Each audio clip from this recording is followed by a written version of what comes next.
বিশেষকৈ অসম চৰকাৰে মিছন বসুন্ধৰাৰ যি সুবিধা এটা প্ৰদান কৰিছে, যাৰ জৰিয়তে অসমৰ বিভিন্ন ঠাইত ৰাইজসকলে মিছন বসুন্ধৰাৰ জৰিয়তে ভূমি পট্টাৰ বাবে আবেদন জনাই আহিছে। আৰু এই সুযোগ গ্ৰহণ কৰি আমাৰ যথেষ্ট মানে ৰাইজসকলেও মাটিৰ পট্টা আবেদনৰ কাৰণে সুযোগ পাইছে আৰু পট্টাও এতিয়া লাভ কৰিবলৈ সক্ষম হৈছে। তাৰ বাবে আমি অসম চৰকাৰক আমি ধন্যবাদ জ্ঞাপন কৰিছো।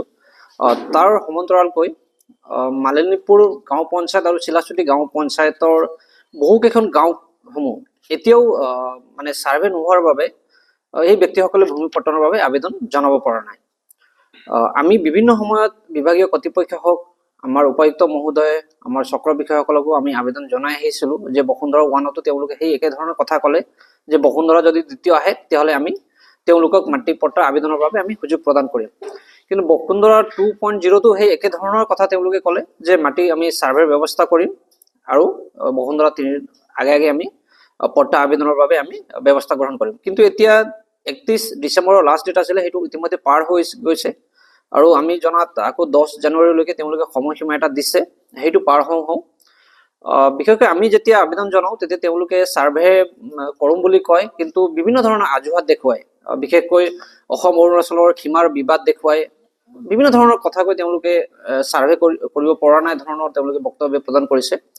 আমি আপোনালোকক জনাব বিচাৰো যে মালিনীপুৰ গাঁও পঞ্চায়ত অন্তৰ্গত 2 নং ফুলবাৰী জিপু ঘগৰা যি এটা মানে ৰেভিনিউ এটা গাঁও আছে, সেই গাঁও অন্তৰ্গত বহুকেইখন গাঁও, বিশেষকৈ আপোনাৰ গৈৰী বস্তি, আপোনাৰ ঘগৰা, খুটি বস্তি, মাজগাঁও, কোলদাৰা, জিপুদাৰা গাঁও, প্ৰজেক্ট আলি, চিলি হাতীগড়, লিচে নেপালী, কুন্তৰ, বংকবল, এই গাঁওসমূহ আৰু লগতে 2 নং খনামুখ, লিখাবালি, আলিকাষ, আপোনাৰ মিলনপুৰ, গড্ডা বস্তি, ঘগৰা আদি পথাৰ আদি গাঁওসমূহৰ হাজাৰ হাজাৰ বিঘা মাটি আৰু হাজাৰ হাজাৰ মানুহৰ মাটি এতিয়ালৈকে তেওঁলোকে পট্টাৰ বাবে আবেদন জনাব পৰা নাই।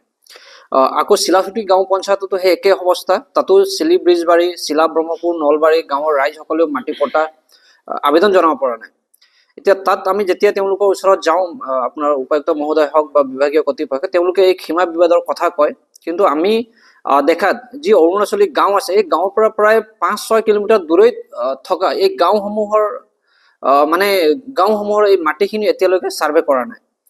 তাৰ কাষৰ যি গাঁওসমূহ তেওঁলোকে চাৰ্ভে কৰা নাই, সেইটো আমি বুজি পাওঁ যে অসম অৰুণাচলৰ বৰ্ডাৰ লাগি আছে, সেই গাঁওসমূহ তেওঁলোকে কৰা নাই, সেইটো আমি বুজি পাওঁ। কিন্তু সেই অৰুণাচলী বৰ্ডাৰৰ পৰা আপোনাৰ প্ৰায় 5 কিলোমিটাৰ 6 কিলোমিটাৰ দূৰৈত থকা গাঁওসমূহ তেওঁলোকে কিহৰ কাৰণে চাৰ্ভে কৰা নাই, আমি সেই কথাটো আমি এতিয়ালৈকে বুজিব পৰা নাই। আকৌ আপোনাৰ 2 নং খনামুখ কিছুমান গাঁওসমূহ আছে, সেই গাঁওসমূহ এতিয়া বনাঞ্চল বুলি তেখেতসকলে তাত মাটি চাৰ্ভে কৰা নাই। তাত ইতিমধ্যে ডাঙৰ ডাঙৰ বিল্ডিং, তাত অট্টালিকা সাজি আছে মানুহসকলে, তাত স্কুল আছে ইতিমধ্যে, সেই গাঁওসমূহ চাৰ্ভে নকৰাৰ বাবে তাৰ মানুহসকলে পট্টাৰ বাবে আবেদন কৰিব পৰা নাই। আৰু এটা কথা আমি মানে তাত দেখা পাইছো যে যিসকল অৰুণাচলী লোকসকলে তাত অসমৰ মাটিত মানে আছে আৰু অন্যান্য ব্যক্তিসকলৰ মাটিৰ পট্টা ইতিমধ্যে তেওঁলোকে পাইছে সেই একেটা অঞ্চলৰে। আপোনাৰ লিখাবালি আলিকাষ অঞ্চলৰ বহু ব্যক্তিসকলৰ মাটি পট্টাও আছে এতিয়া। সেই ব্যক্তিসকলে কেনেধৰণে মাটিৰ পট্টা পালে বা আমি মানে জানিব বিচাৰিছো যে চৰকাৰৰ পৰা যিসকল ধনী ব্যক্তি বা যিসকলৰ টকা পইচা আছে সেই ব্যক্তিসকলক পট্টা প্ৰদান কৰা তেনেকুৱা নিয়ম আছে নেকি, বা তেনেধৰণৰ কিবা চিষ্টেম আছে নেকি, বা দুখীয়া মানুহসকলক পট্টা নিদিয়াৰ ব্যৱস্থা আছে নেকি? কিয়নো তাত আমি দেখিছো বহু ব্যক্তিসকলৰ মানে এতিয়া তেওঁলোকে পট্টা ইতিমধ্যে পাইছে, কিন্তু যেতিয়া আমি আমাৰ সাধাৰণ জনতাসকল যেতিয়া পট্টাৰ বাবে আবেদন কৰিবলৈ যায়, তেওঁলোকক কোৱা হয় যে মাটিখিনি চাৰ্ভে হোৱা নাই, আপোনালোকে পট্টাৰ বাবে আবেদন কৰিব নোৱাৰে। সেইবাবে আমি চৰকাৰক আমি দাবী জনাইছো যে এই সমস্যাখিনি তেওঁলোকে অতি শীঘ্ৰে সমাধান কৰক।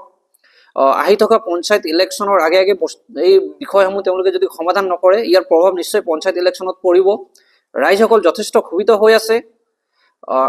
যদি ৰাইজৰ হেঁচাত আমি মানে বাধ্যত পৰি আমি গোৰ্খা ছাত্ৰ সন্থাই অনাগত দিনবোৰত যদি প্ৰতিবাদী কাৰ্যসূচী বা তেনেধৰণৰ আন্দোলন যদি আমি ল'বলৈ বাধ্য হওঁ, তাৰ বাবে কিন্তু আমি গোৰ্খা ছাত্ৰ সন্থা দায়ী নহওঁ।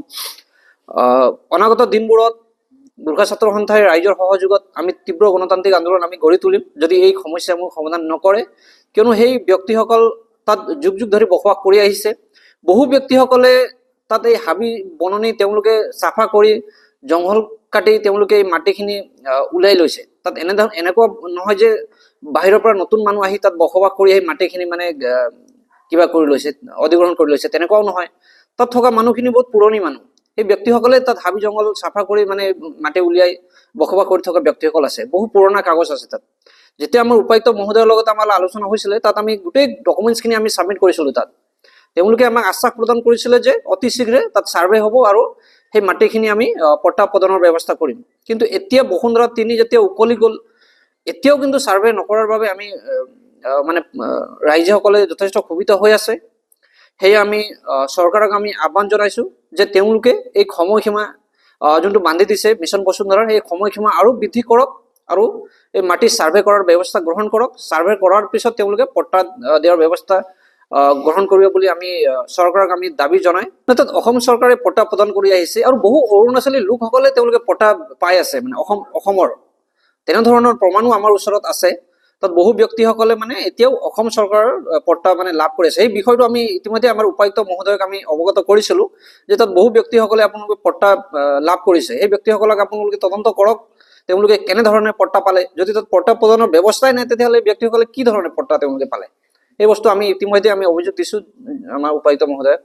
সকলো তাত জাতি জনগোষ্ঠী হিচাপে নহয়, সেই যিবোৰ অঞ্চলসমূহ মই এতিয়া ক'লোঁ গাঁওসমূহৰ নাম, তাত বসবাস কৰা প্ৰতিটো জাতি জনগোষ্ঠীৰ লোকসকলেই পট্টাৰ পৰা বঞ্চিত হৈ আছে।